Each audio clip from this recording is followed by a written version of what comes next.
Number 93، سود، زنا اور شراب نوشی پھیل جائے گی۔ سود، زنا اور شراب نوشی پھیل جائے گی۔ نبی اکرم صلی اللہ علیہ وسلم نے ارشاد فرمایا، بین ید الساعہ یظہر الربا والزنا والخمر۔ آپ نے فرمایا قیامت سے پہلے سود پھیل جائے گا، زنا پھیل جائے گا اور شراب نوشی پھیل جائے گی۔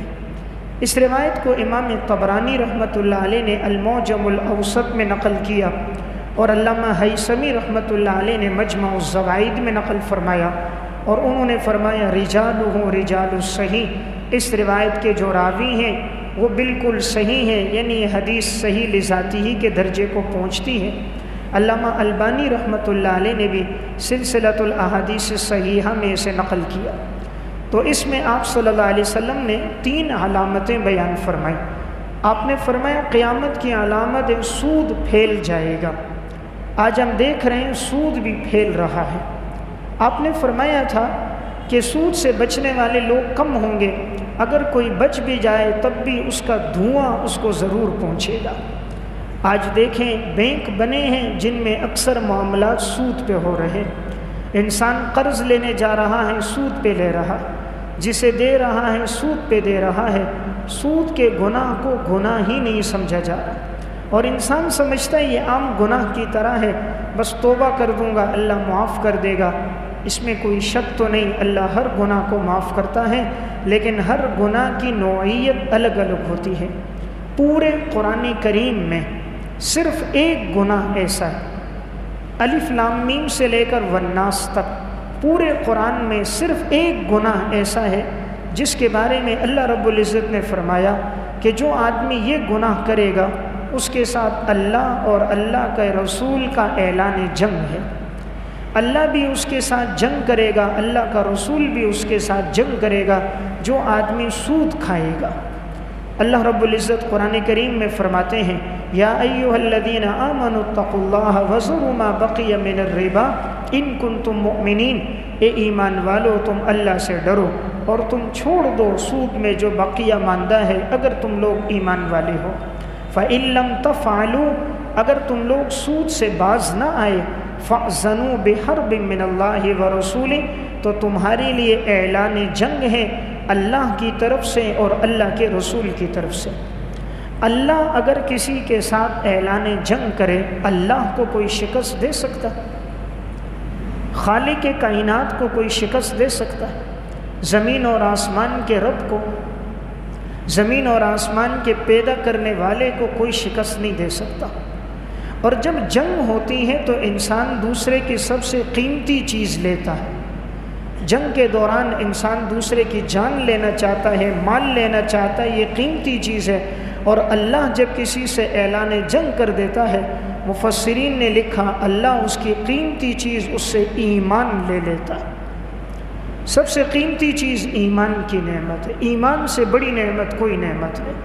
اس لیے جب اللہ اعلان جنگ کرتا ہے بسا اوقات انسان ایمان سے محروم ہو جاتا ہے۔ تو سود کا وہ گناہ ہے جو انسان کو ایمان سے بھی نکال دیتا ہے۔ اتنے سخت الفاظ میں وعید سننے کے بعد بھی اگر کوئی مسلمان سود سے باز نہیں آتا تو نہیں یہ بات سمجھ میں آتی اس کے دل میں ایمان کہاں چلا گیا۔ اللہ جب اس کے لیے اعلان جنگ کرے، اللہ کا حبیب اعلان جنگ کرے، اور اتنے سخت الفاظ میں وعید حدیث میں آئی کہ سود کا 1 درہم کوئی لیتا ہے ایسا ہے جیسا کہ کوئی آدمی اپنی ماں کے ساتھ 36 مرتبہ زنا کرتا۔ اتنا سخت گناہ ہونے کے باوجود اس گناہ میں پڑنا اپنی آخرت کو تباہ کرنا ہے۔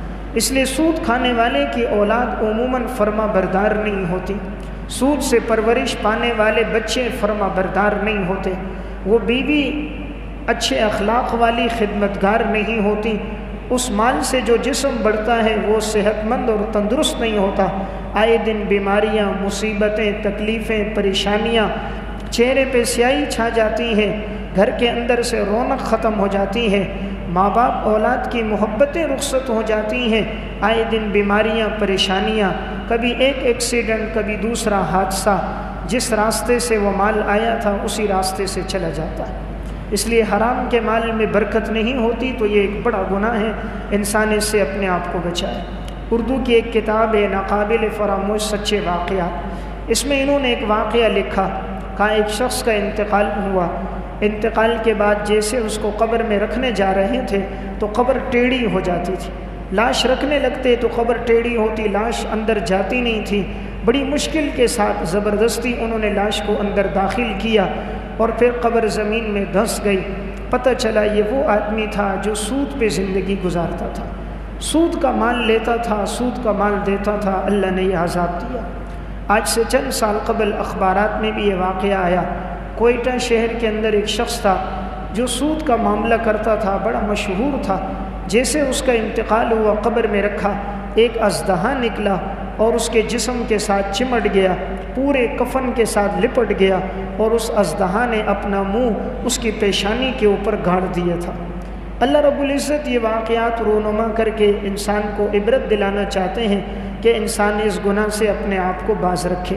اس میں انہوں نے ایک اور واقعہ بھی لکھا، ایک شخص دیندار تھا، نیک تھا، سعودیہ میں رہائش تھی، وہاں سے یہاں آیا، حیدرآباد میں اس نے اپنی رہائش اختیار کی اور یہاں اس نے سود پہ کاروبار شروع کر دیا، کسی نے اسے قتل کر دیا اور جب اس کی لاش کو دفنایا گیا چند دنوں کے بعد ان کی اولاد نے کہا ہم اس کا پوسٹ مارٹم کریں گے، تو جب قبر کو کھولا گیا پوسٹ مارٹم کے لیے تو کیا دیکھا گیا کہ سارے جسم کے ساتھ اژدہے بچھو لپٹے ہوئے ہیں، جسم سے بدبو آ رہی ہے، تعفن زیادہ ہے، کوئی قریب نہیں ہوا اس کے جانے کے، سب نے کہا ہم اس کے جسم کو ہاتھ نہیں لگاتے کہیں یہ ہمارے ساتھ نہ چمٹ جائیں، بدبو اور تعفن اتنا کہ پورے قبرستان میں وہ پھیل گیا، آخر دوبارہ مٹی ڈال کے قبر بند کر دی گئی، پتہ چلا یہ وہ شخص تھا جس نے زندگی سود میں گزاری تھی۔ تو بہرحال نبی اکرم صلی اللہ علیہ وسلم نے ارشاد فرمایا، قرب قیامت کی علامتوں میں سے آپ نے فرمایا بین ید الساعہ یظہر الربا، سود پھیل جائے گا، والزنا، زنا پھیل جائے گا۔ آپ نے فرمایا زنا پھیل جائے گا۔ آج معاشرے میں یہ بھی دیکھنے میں آ رہا ہے نکاح کرنا مشکل ہے، زنا کرنا آسان ہے۔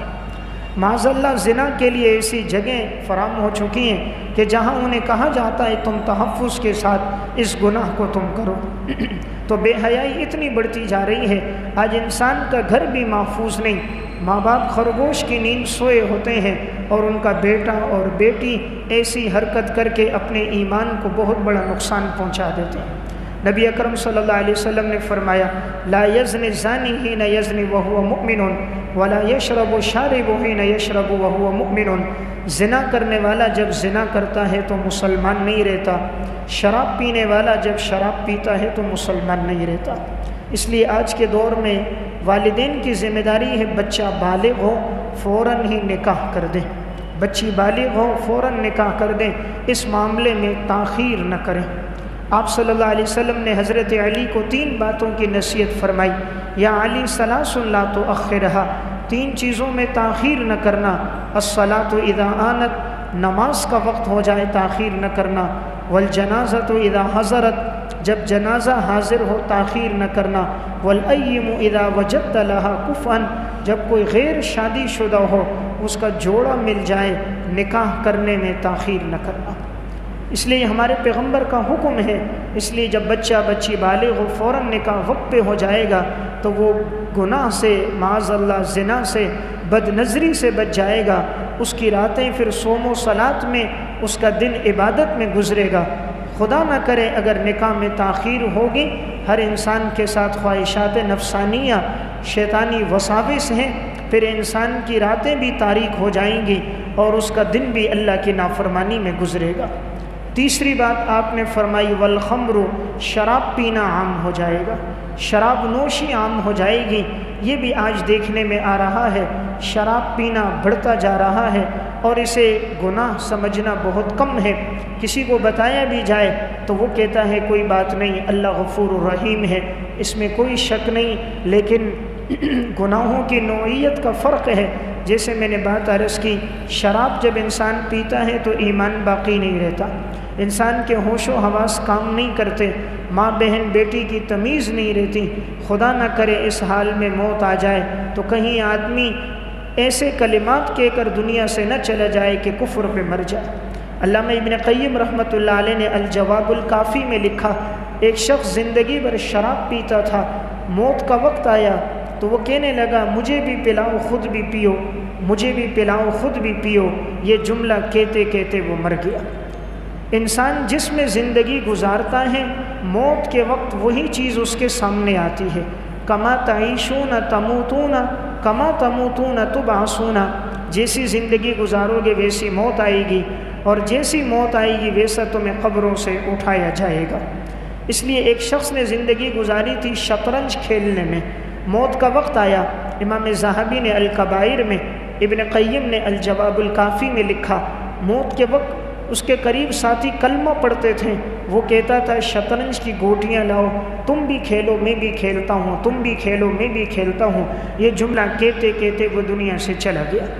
ایک شخص نے ساری زندگی کاروبار میں لگائی، عبادت کی طرف نہیں آیا، نماز کی طرف نہیں آیا، زندگی بھر یہی تھا، یہ 10 درہم، یہ 5 درہم، یہ 8 درہم۔ موت کا وقت آیا، اس کے قریب کلمہ پڑھتے تھے، وہ کہتا تھا یہ چیز 10 درہم کی، یہ 6 درہم کی، یہ 8 درہم کی۔ یہ کلمات کہتا کہتا دنیا سے چلا گیا۔ انسان جس میں زندگی گزارے گا موت کے وقت وہ کیفیت سامنے ہوگی۔ خدا نہ کرے زندگی گانا سننے میں، فلم دیکھنے میں گزر گئی، موت کے وقت یہی کلمات پھر انسان کی زبان پر ہوں گے۔ بہت سے لوگوں کو آپ نے دیکھا ہوگا موت کے وقت زبان پہ کلمہ نہیں آ رہا ہوتا، روح نکلتے وقت جسم کی کیفیت بدل جاتی ہے، چہرے کا رنگ تبدیل ہو جاتا ہے۔ یہ بڑا سخت مرحلہ ہوتا ہے جب انسان کے جسم سے روح خارج ہوتی ہے۔ قرآن کریم سورہ قیامہ میں اللہ رب العزت نے اس منظر کو بیان کیا کہ جب انسان دنیا سے جانے لگتا ہے، کلا اذا بلغت التراقیہ، جب روح انسان کے حلق تک پہنچ جاتی ہے، وقیل من اراق، اب کہتے ہیں کوئی ہے جھاڑ پھونک کرنے والا، جاؤ کسی فلاں عامل کو، مولوی کو، قاری صاحب کو بلاؤ دم کرے۔ وظن انہ الفراق، یقین ہو جاتا ہے کہ انسان کی جدائی کا وقت آ گیا۔ والتفت الساق بالساق، انسان ایک پنڈلی کو دوسری پنڈلی کے ساتھ رگڑتا ہے۔ الی ربک یومئذ المساق، اور اب اس نے اپنے رب کی طرف لوٹ کر جانا ہے۔ فلا صدق ولا صلی، یہ وہ شخص تھا جو تصدیق نہیں کرتا تھا، نماز نہیں پڑھتا تھا، ولیکن کذب وتولی، یہ تو جھٹلاتا تھا، روح گردانی کرتا تھا، شریعت کی بات کہوں منہ موڑ لیتا تھا۔ ثم ذهب الى اهلی یتمطى، یہ اپنے گھر کی طرف جاتا، اکڑ اکڑ کے جاتا۔ اولا لک فاولا ثم اولا لک فاولا، ہلاکت ہے تیرے لیے، ہلاکت ہے تیرے لیے۔ ایحسب الانسان ان یترک سدی، اے انسان تو نے کیا گمان کیا ہے، کیا تجھے بے فائدہ پیدا کیا گیا؟ الم یک نطفۃ من منی یمنی، کیا ہم نے تجھے ایک بے حقیر قطرے سے پیدا نہیں کیا؟ ثم کان علقۃ فخلق فسوی، ہم نے پھر اس کو جمع و خون بنایا، پھر ہم نے تجھے کیسے برابر سرابر پیدا کیا؟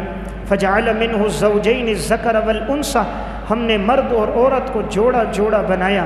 الیس ذلک بقادر علی ان یحیی الموتى، کیا تیرا رب قادر نہیں ہے کہ وہ تمہیں دوبارہ مرنے کے بعد زندہ کر دے؟ تو وہ اللہ زندہ کرنے پر دوبارہ بھی قادر ہے۔ تو اس حدیث میں آپ صلی اللہ علیہ وسلم نے 3 نشانیاں بیان فرمائی کہ بین ید الساعہ یظہر الربا، سود پھیل جائے گا، والزنا، زنا پھیل جائے گا، والخمر، اور شراب پھیل جائے گی۔